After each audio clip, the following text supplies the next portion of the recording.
Hey, I was wanting to be waving a flag, but I don't have a flag.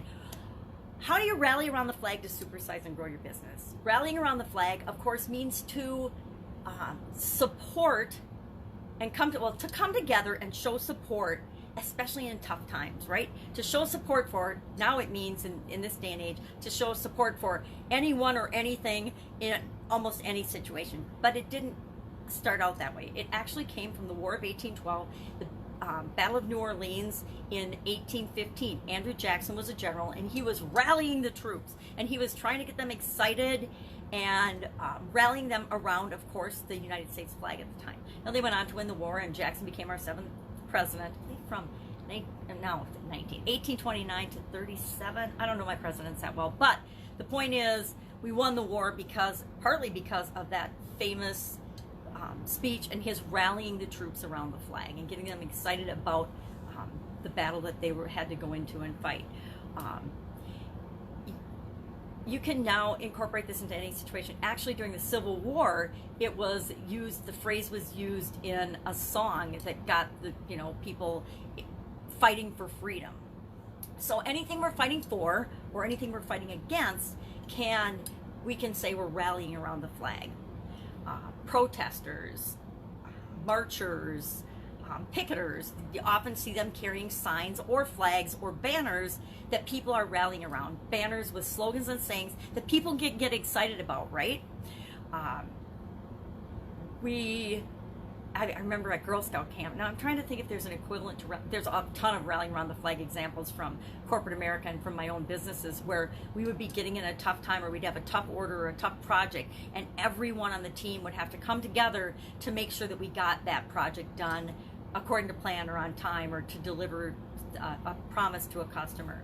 I remember at Girl Scout camp, every morning and every night, we literally would gather around the flagpole, we would do a flag ceremony, and we would do announcements and things like that at the beginning and the ending of each day. It was a day camp. I did that for, years and years, which was super duper fun, by the way.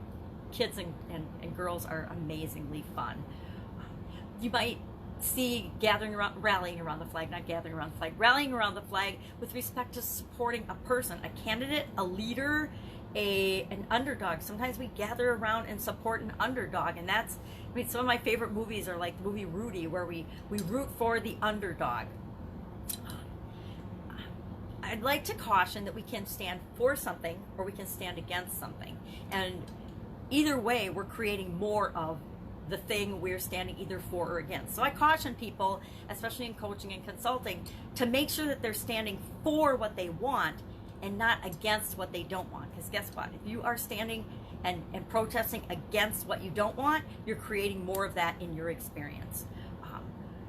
So my question to you, to rally around the flag, to really help this to grow and supersize your business, how do you do that? Well, you do that by knowing what you stand for your ideal customers, for the people you serve, for your clients, for your employees, for your teammates, for your co-workers, for your peers, for the people that you interact with in relationships and in business. What do you stand for? Number one, do they know what you stand for so they know what to expect from you?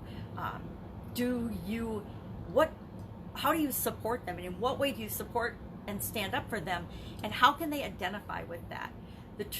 One of the most powerful things you can do for your business is to create an identity for the people that you serve, your ideal customers and the people that you've done business with and that have had success with your solution to their problem.